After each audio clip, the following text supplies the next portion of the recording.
Impossível que Jesus Cristo tivesse nascido em dezembro, é impossível, porque o relato deixa claro que os pastores tomavam conta das ovelhas no pasto, e na época de dezembro em Israel, é época de muito gelo, é época de muito frio, é época de nevasca, então os pastores não poderiam estar no campo pastoreando as ovelhas, porque seria época de inverno, as ovelhas teriam que estar recolhidas em seus apriscos, logo é mais claro do que água. Jesus não nasceu em dezembro, porém essa festa é em homenagem ao Deus Sol. Eu já preguei isso aqui, eu já ensinei isso aqui. Essa festa é uma homenagem ao Deus Sol. O Deus Sol era cultuado pelas religiões pagãs no passado, e era exatamente nessa época, entre uma semana do dia, uma semana antes do novo nascer do ano, era comemorado o solstício de inverno, que era exatamente a época em que se comemorava, em que se cultuava um demônio chamado Deus Sol, que no passado possuía o nome de Baal. Todo mundo já deve ter ouvido falar em Baal. Era um poste ídolo em formato de uma genitália masculina. Era chamado de Baal, que naquela época as pessoas também tinham esse poste ídolo como chamado de relógio do sol. Você já deve ter ouvido tudo isso, eu já ensinei tudo isso aqui. Se você quer saber mais, vá pesquisar, vá correr atrás, vá aprender. Mas então, pegaram essa festa, a Igreja Católica Apostólica Romana, através dos seus imperadores, fizeram com que essa festa fosse considerada uma festa cristã. Não é festa cristã, é uma aberração, é uma festa ao diabo, é uma festa ao Deus Sol. O Deus Sol, você sabe quem é que o Deus Sol representa? Lúcifer. Porque no passado, antes de Lúcifer se transformar em Satanás, o nome dele, quando ele era anjo, quando ele ainda era Lúcifer, porque algumas pessoas também se enganam achando que o nome Lúcifer é o nome do diabo. Não é. O nome do diabo é Satanás, que significa adversário, inimigo, opositor. O nome diabo significa acusador. Então, veja só, quando ele era anjo, ele possuía um nome chamado Lúcifer. Assim como os anjos de Deus possuem outros nomes, como Daniel, como Gabriel, como Rafael, como Miguel, e assim sucessivamente. Então, esse anjo, que era um anjo de alto escalão, era um anjo que tomava conta das miríades do Senhor, dos outros anjos, era chamado de Lúcifer. A palavra Lúcifer, na tradução original, quer dizer grande brilho ou estrela da manhã. Qual que é a estrela da manhã? Qual é a estrela? Você sabe que todo corpo celeste é chamado de estrela, né? A lua é uma estrela, os cometas são estrelas, os meteoros são estrelas, a Terra é uma estrela, os outros planetas são estrelas, cada um dentro da sua grandeza, né? Cada um dentro da sua órbita e cada um segundo a sua grandeza. Portanto, o Sol também é uma estrela. Então veja só, Lúcifer era chamado de Lúcifer porque queria dizer grande brilho, estrela da manhã. Essa é a estrela da manhã, estrela da alva. O que é a alva? O amanhecer. Qual é a estrela que vem ao amanhecer? O Sol. Por isso que Lúcifer é chamado no passado pelas religiões antigas de o Deus Sol. Ele, Lúcifer, é adorado pelas religiões pagãs do Oriente até o dia de hoje como sendo o Deus Sol.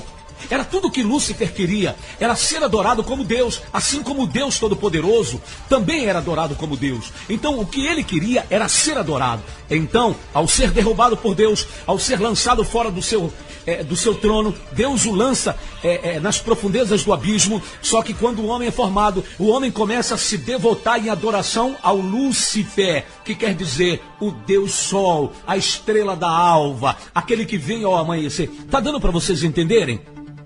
De onde vem essa festa satânica e maligna chamada Natal? Nada tem a ver com Cristo Jesus, nada tem a ver com o nascimento de Jesus. Está dando para você entender? Não é que, pastor, o senhor não gosta do nascimento. Não, não é isso, sob hipótese alguma. Maravilha, extraordinário, Jesus nasceu, veio a esse mundo para nos trazer vida, para nos trazer redenção, para nos tirar da escravidão.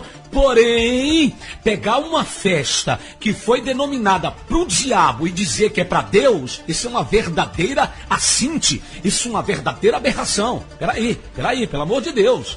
Seria a mesma coisa de eu pegar uma festa de dentro do candomblé pegar ela, botar dentro da igreja e dizer que agora vamos fazer aquele tipo de festa para Deus. Seria a mesma coisa.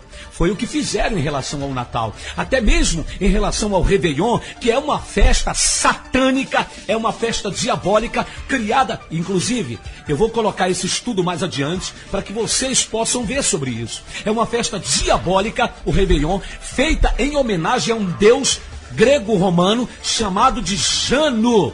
Esse Deus chamado Jano é um Deus que possui duas caras, duas faces, né? Segundo a mitologia grega, ele possui duas caras, uma de um lado, outra do outro, uma inverso do outro. Uma cara representava o início, a outra cara representava o fim. Então ele era considerado pela religião grega, ou seja, pelos deuses gregos, eles eram considerados. Aquele Deus, chamado Jano, era considerado o Deus do início e do fim. Logo, era ele, chamado Deus Jano, que era o Deus dos portais. Era ele que fazia a passagem de um ano para o outro. E um dos imperadores de Roma estabeleceu isso como uma festa em comemoração ao seu Deus, que todos os anos da passagem de um ano para o outro era considerado o dia de Jano, ou seja, por isso que o primeiro mês do ano é chamado de janeiro. Tá dando para você entender? É chamado de janeiro. Eu vou dar depois um estudo aqui para vocês sobre isso. Olha, janeiro tem um significado, é o nome de um Deus.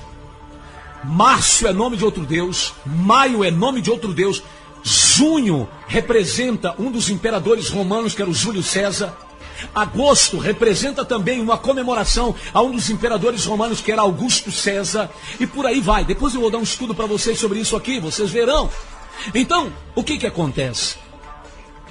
Muitos andam dizendo que servem a Deus e vivem esse tipo de festividade, servindo ao Deus Sol, adorando o Deus Sol, enfeitando suas casas com Papai Noel, e se dizem evangélicos, e se dizem servos de Deus. Ela nem sequer sabe a história do Papai Noel. O Papai Noel, que é chamado e considerado pela Igreja Católica de São Nicolau, que é um santo da Igreja Católica, em homenagem a um bispo que a Igreja Católica teve há uns séculos atrás, aí, um bispo alemão que possuía esse nome, Nicolau, não sei das quantas, e que gostava muito de entregar presentes e dar homenagem a pessoas que estavam naquela época, na época festiva do Natal, que a Igreja Católica comemora, e estavam simplesmente sem comida, sem alimentação. Então esse tal bispo da Igreja Católica levava presente, se colocava próximo às lareiras das casas na Alemanha. Sendo que daí em diante criou-se uma doutrina em cima de um homem que nem o nome é Noel, é São Nicolau.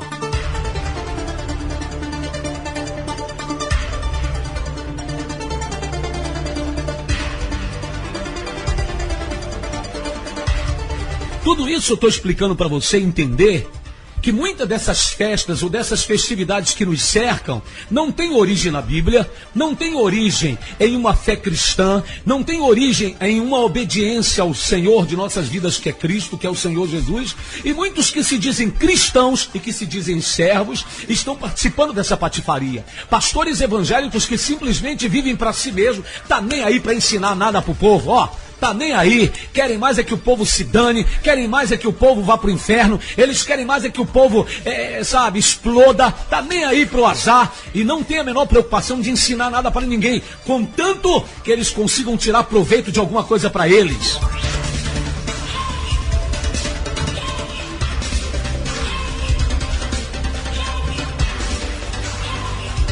Então eu volto à pergunta: você acha que você é um verdadeiro servo de Deus? Você acha que de fato você é um verdadeiro servo de Deus? O que você tem feito para Deus? O servo é aquele que trabalha. O servo é aquele que obedece ao seu Senhor. Se você obedece ao pastor e não à Bíblia, então você é servo do pastor. Se você obedece ao ritual que a igreja que você frequenta manda, então você é escravo da igreja, da religião, não do Senhor. E se o seu pastor, se o seu líder receber uma orientação do diabo, porque se ele receber uma orientação que não é bíblica, está mandando você fazer uma orientação que não é bíblica, essa ordem então veio do diabo. E se ele está obedecendo, ele é servo do diabo. E se você está obedecendo a ordem que ele deu, vinda do inferno, você também será um servo do diabo. Porque é isso que a Bíblia diz em Romanos 6, versículo 16. Aquele a quem nós nos oferecemos como servos para obediência, desse a quem nós nos apresentamos para obedecer, somos servos, seja do pecado para a morte ou da justiça para a vida eterna. O incrível de tudo isso é que as pessoas vão batendo no peito e dizendo eu sou servo, mas a conotação de servo significa empregado, aquele que recebe uma ordem, aquele que está debaixo de ordem, debaixo de comando, escravo. Eu pergunto a você, será que um escravo chegaria na cara do seu senhor e exigiria alguma coisa, como muitos que se dizem servo estão fazendo com Deus nos dias de hoje? Porque o Senhor tem que me abençoar. Você é servo de Deus? É ruim, hein, minha irmã? Mas é ruim. Alguns que se dizem servos de Deus não têm a coragem, o amor de evangelizar, de pregar a palavra do Senhor, de ganhar almas. Eu quero te fazer uma pergunta. Peraí, para tudo!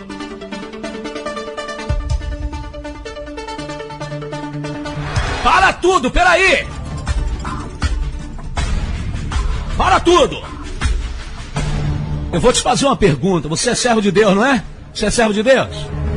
O servo é aquele que executa um trabalho para o seu senhor, faz um serviço. Você está dizendo que é servo, né? Vamos lá. Qual foi a ordem dada por Jesus antes dele partir? Escrita no livro de Marcos, capítulo 16, verso 15. Qual foi a ordem? Ide, vai. Ele não disse assim, ó, por favor, quem puder ir. Não, ele deu uma ordem. Ele é Senhor e Senhor manda. E servo tem que ter juízo para obedecer. Ele disse, ide, ou seja, vai e prega o evangelho a toda criatura. Vai por todo mundo. Você está indo por todo mundo? Você está indo coisa nenhuma. Você está vivendo nesse seu empreguinho aí, ó. Você está vivendo na sua vidinha aí, ó. Você está indo coisa nenhuma. Onde você está indo pregar o evangelho? Você está indo nas cadeias? Você está indo no presídio? Você está indo nas favelas? Você está indo pregar para as prostitutas na orla marítima? Você está indo pregar para prostitutas na ladeira da montanha? Você está indo pregar para os mendigos espalhados ali na calçada? Ou você enche a sua barriga todos os domingos? Primeiro, enche-se espiritualmente da mensagem, do estudo bíblico, sai da igreja, compra uma garrafa de Coca-Cola para arrotar depois do almoço. Deita-se no seu sofá, no seu bem bom, vai assistir o Faustão ou o Diaba 4, sei lá o que você vai assistir, e não se importa com quem está morrendo, não se importa com quem está viciado, não se importa com quem está dentro do candomblé, da macumba, do espiritismo, sem conhecer um Deus verdadeiro. E tem a cara de pau de bater no peito e dizer que é servo de Deus. Tem a cara de pau de dizer eu sou servo de Deus só porque carrega uma Bíblia embaixo do braço, só porque tem um cargo dentro da igreja. Você não é servo de Deus, você é cara de pau, cara de maçaranduba, cara dura. É isso mesmo que você está ouvindo, sou duro mesmo. Sou duro mesmo. A ordem dele foi, ide por todo mundo e pregar o evangelho. Você está fazendo o quê? Quantas almas você tem ganho por mês? Quantas pessoas você leva para Jesus? Quantas pessoas? Quantas vidas você tem conseguido alcançar com o evangelho? Ao contrário, você acha que entregar rosa na casa dos outros é chamar alguém para o evangelho? Isso é levar misticismo para a pessoa? Você acha que vender o jornal da igreja na esquina é evangelizar alguém? Tome vergonha na cara, o jornal da igreja não é Bíblia.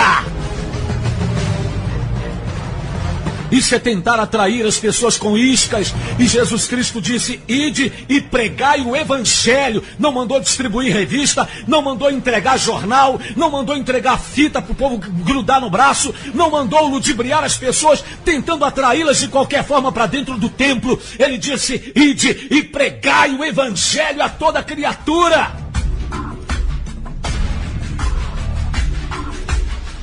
A questão é que muitas pessoas estão se achando servo de Deus. É o verdadeiro achismo. As pessoas se acham, elas acham que são servas e não são servas coisa nenhuma. Quando são confrontadas com a Bíblia, quando são confrontadas com a palavra, elas veem que não são servas coisa nenhuma, não está fazendo nada para o seu Senhor, não está obedecendo ordem nenhuma. A maior e mais fundamental ordem do Senhor elas não estão fazendo, que é ouvir e praticar a palavra. O próprio Senhor Jesus Cristo deixou isso claro: aquele que ouve estas minhas palavras e as pratica será considerado como homem prudente, como homem cuidadoso, que ouve as minhas palavras e firma sua casa sobre a rocha. Mas aquele que ouve estas minhas palavras e não as pratica, entra ou cai em ouvidos surdos, será comparado como homem insensato, como homem louco, como homem nécio, que fez a sua casa sobre areia, e quando vier as tribulações, quando vier os problemas, essa casa vai desabar. Aí eu pergunto a você: você é servo de Deus? O que você está fazendo para o Senhor? Você é servo de Deus? Quantas almas você está ganhando para o Senhor Jesus? Quantas pessoas você está alcançando com o Evangelho? Se é que você está pregando algum Evangelho, ou você está pregando o doutrinamento da sua igreja. Algumas pessoas querem pregar a doutrina da igreja. Ah, não usa brinco, não usa isso, não usa aquilo outro, e tenta mostrar para as pessoas que Evangelho é isso é fanatismo religioso. Jesus Cristo mandou pregar acerca do Evangelho. A palavra Evangelho significa boas novas da salvação. E alma não tem cabelo para cortar ou deixar de cortar. A alma não usa brinco e orelha. A alma não usa calça ou deixa de usar. Pregação para salvar almas é falar sobre a morte redentora do Senhor Jesus Cristo na cruz do Calvário, e não contaminar o Evangelho com sordidez, com um monte de nojeira como nós temos visto por aí. Não contaminar o Evangelho de Jesus Cristo com a série de heresias como nós temos visto por aí. Abra sua Bíblia, por favor, no capítulo 25 do livro de Mateus. Você se considera um servo de Deus, não é? Eu vou te confrontar com o que diz a Bíblia. Vamos ver se você realmente é um servo de Deus? Capítulo 25, versículo 14 do livro de Mateus, por favor, vamos ler as Sagradas Escrituras. A Bíblia diz assim: pois será como o homem. Ele estava se referindo ao reino dos céus. Você pode ler inclusive o capítulo 25 do versículo 1 em diante. O Senhor Jesus está se referindo ao reino dos céus, ao reino de Deus, aquilo que é dirigido por Deus. Ele diz: pois será comparado a um homem que, ausentando-se do país, chamou os seus servos. Quem chamou quem aqui? Peraí. Ele diz que o reino dos céus será comparado ao homem que, ausentando-se do país, chamou os seus servos, os seus escravos, os seus empregados. Ele lhes confiou os seus bens. Jesus, quando saiu aqui do mundo, ele confiou o reino dele aos homens. Foi verdade ou não foi? Ele confiou o reino dele aos homens. O que os homens fizeram com o reino de Deus? Transformaram em meio de ganhar dinheiro. Uma quadrilha de assaltantes em cima do altar, tomando dinheiro de pobres criaturas incapazes de raciocinar, ou incapazes de deixar Deus dirigir suas vidas, vendendo objetos a rodo na porta das igrejas, para poder fazer a campanha, para poder fazer e cumprir o voto. Então você veja, Jesus entregou aos seus servos a sua obra. O problema é que os servos a quem ele entregou a obra, fez a obra direito, que eram os antigos apóstolos. Só que os antigos apóstolos morreram. E aí começou a entrar um bando de picareta. Começou a entrar um bando de estelionatário. Começou a entrar na obra de Deus uma quadrilha de fugitivos do Carandiru. Começou a entrar na obra de Deus uma quadrilha de fugitivos da Pedra Preta.